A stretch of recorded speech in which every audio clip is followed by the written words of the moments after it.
I think this probably will be one of Nikon's best-selling cameras. And as more people start finding out about this camera, it's gonna start selling more and more and more and more. Yeah. Je veux acheter une grande maison. I've been meaning to make this video for a while, and now I feel like it's a perfect time. I've had this camera, the Nikon Zf, for about 5 months. And today I just wanted to share my thoughts. So this isn't gonna be a full-on review because I don't feel like I'm even in a position to give you a full review because I know I'm probably only using like 20% of the camera's features. But I think that the way that I use it, there might be some other people that use it in a similar fashion. And I think this video could be very helpful. When it came to getting the camera, and it came between really only two cameras for me, the X-T5 and the Nikon Zf, I had to choose the Nikon because I feel like it had a better build quality. The brass dials on top, the build construction just feels more hefty. It feels more official. Like just comparing it to what I remember from my X-T4, this feels like a gentleman's camera, you know what I'm saying? Or a real lady's camera, if you're a lady, you know? Whereas the Fuji felt more like a kind of plasticky in some ways, you know? This feels very official. It feels like it's gonna, excuse me. It feels like it's going to last. The way I use this camera, when I bought the camera, I didn't get the any autofocus lenses. I didn't get the 40 that everybody gets, or the 28, the autofocus Z lenses. I didn't get either one of those. I didn't really even have the money to invest in those. And for the way that I wanted to shoot, with the dials on the top, I knew that I would mainly be shooting in a manual mode. And since Nikon doesn't really offer any Z lenses that have the aperture control on the actual lens, I knew that I would be missing out on that tactile experience. But the cool thing about it, we all know the Nikon mirrorless cameras, they have the adapters, so you can, you know, connect old F-mount lenses and third-party lenses or whatever to the Nikon Zf. The first thing I really noticed about the camera initially, when I picked up my camera, I got it from a local camera store in Raleigh, I think Southeastern Camera. It looked just as beautiful in person as it did online, and actually better. And then when I felt it, I felt the heft.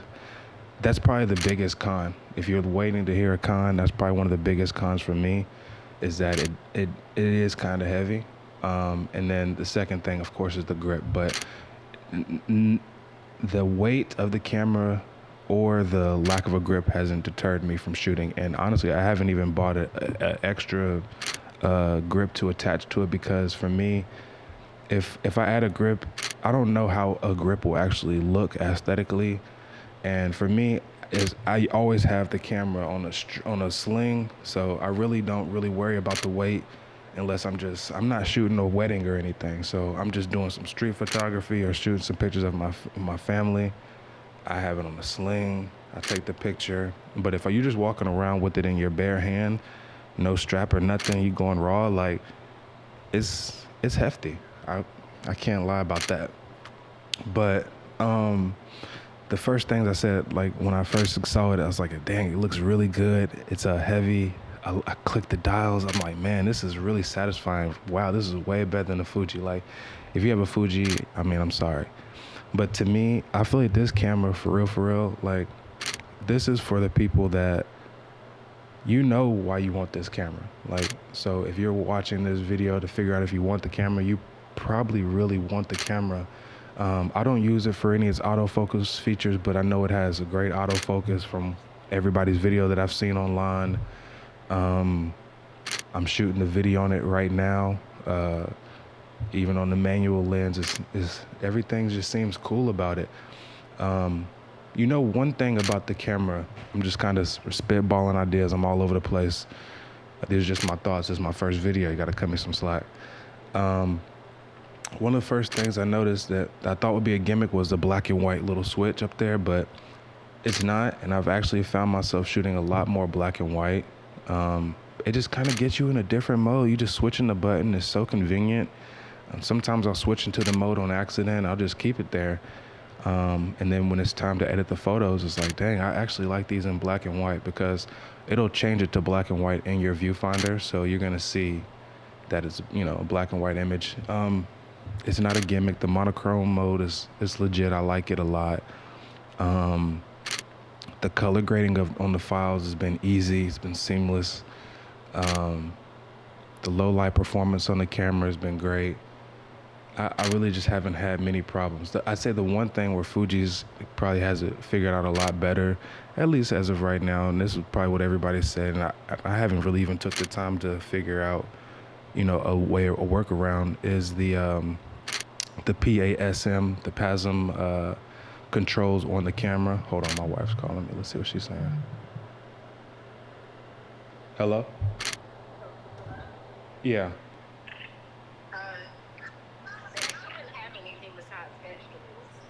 Okay. Okay, tell him. How long before y'all get here? I'm just leaving the driveway. Okay. All right. Y'all drive safe. I'll see y'all in a little bit. All right. Bye. Bye, Ma. Okay. So that's my kid right now. I had to shoot this video while my wife is picking up my daughter. If all the parents, you know, in any little moment of solitude, you got to take advantage of it. But where was I? The little PASM dial. I know you have to, like, to be able to control the ISO and the aperture and the shutter speed and all that. It's really funky. Like on Fujifilm, you can just change one and the camera kind of knows what you're doing. This, you have to really kind of know how to work the camera, and I just don't have the time for it, so I just stick it into manual mode and I control everything. This camera, for me, this is for the film photographers, for real. This is for people who have an old SLR film camera, who want that feeling.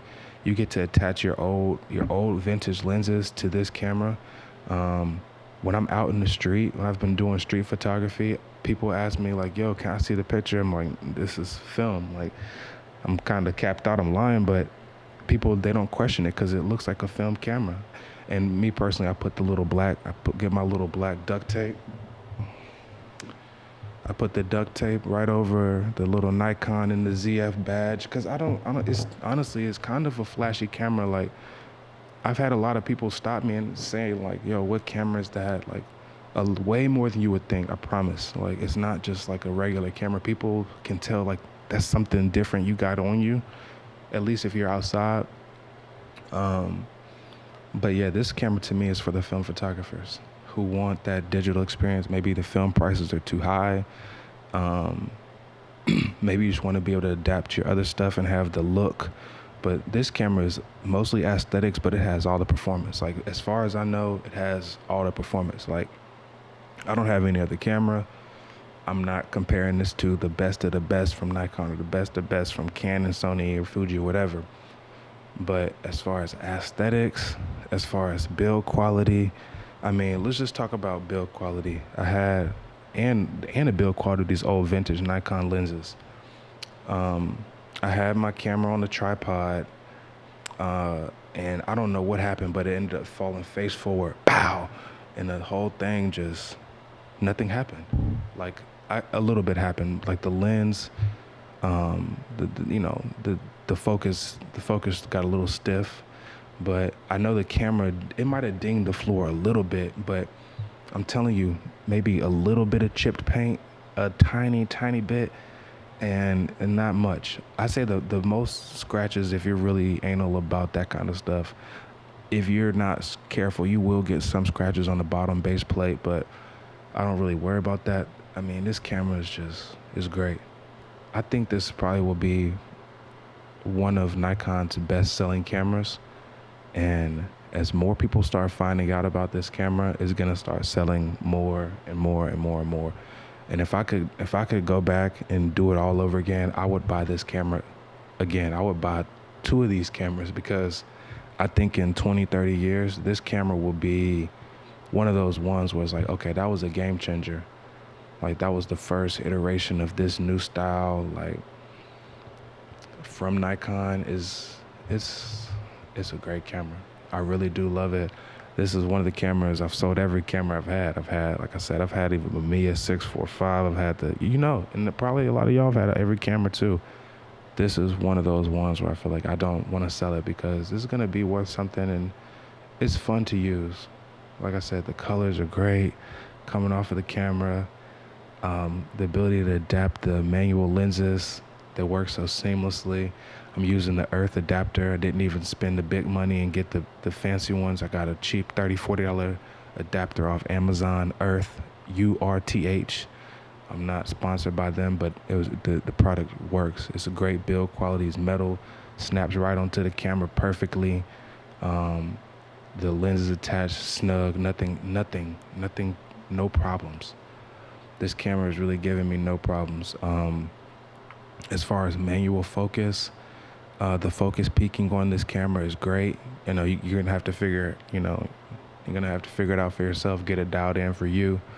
But the way I shoot, I don't even have the screen out. I have the screen out right now just because I'm shooting the video, but usually I have the screen tucked away, closed in, so I don't even treat it like a digital camera for real. To me, it's a film camera. I don't spray and just shoot a million shots. I shoot click up. That's it. It's a great camera. So, like I said, if you're considering the Nikon Zf, you know that you want it and you probably need to get it. You're going to get it, save up for it. Or if you got the money for it, go ahead and dump it because it's going to, I don't know, I'm not going to say it's going to sell out, but this is going to be one of those ones. It would be interesting to see this camera without the screen. Even though I love it for video, I love the video features. I mean, I'm no videographer or video man, but I like to be able to see myself when I'm doing the video. But it would be interesting if they had like a ZF Lite version where maybe it didn't have the screen. That way you could save a little bit of weight, because that's probably one of the biggest drawbacks on the camera is the weight. Some of those old vintage film cameras, they might not have had a big bulky grip, but they weren't as heavy. You know what I'm saying? They might have been 100 grams lighter compared to this. This has all those electronics on the internals, and they have that screen, has so much information. But if maybe they could eliminate the screen and, maybe it's just only through the, you know what I'm saying? I don't know. But the heft, the grip, but these are two things that are really a non-factor for me. Like, I enjoy the camera that much. Eventually, I will buy another camera. So anyway, my name is Martin. I appreciate you guys watching the video. If you like this video, please like, comment, subscribe. Like this video if you give this video a C. Because, a lot of us, we probably want to start a YouTube channel. This is just the last little bit of closing remarks. This is my first video, right? And I'm kind of a perfectionist, even though I'm not perfect in any area of my life. But I'm overcritical of myself. So what I've realized is that if you're doing it at least 70% of what you think you could do, that's good enough, because progress is going to be perfection every time. So what else can I say? I'll see you guys in the next video. I'm going to have some more videos out soon, because why not? I only got to get a C. I'll see you on the next one. Yeah. Je veux acheter une grande maison avec la piscine.